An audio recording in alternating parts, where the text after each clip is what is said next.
সংখ্যালঘু ও গণমাধ্যম কর্মীদের নিরাপত্তা নিশ্চিতের আহ্বান।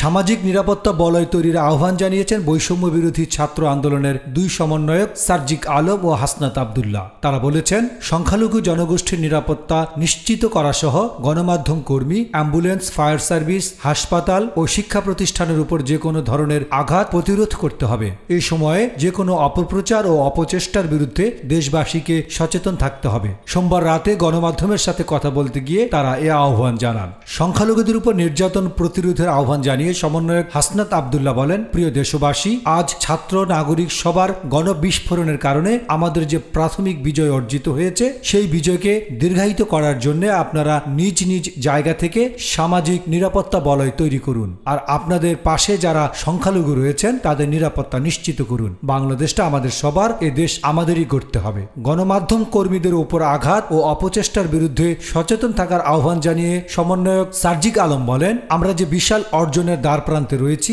সেই অর্জন এবং প্রোপাগান্ডা দিয়ে উদ্দেশ্যমূলক এবং দুর্বিষহ কিছু ঘটনা দিয়ে যেন ভুলুণ্ঠিত করতে না পারে। আপনারা রাজপথ থেকে সেভাবে সবকিছু প্রতিরোধ করুন। তেমনি এই অপচেষ্টাগুলো প্রতিরোধ করতে হবে।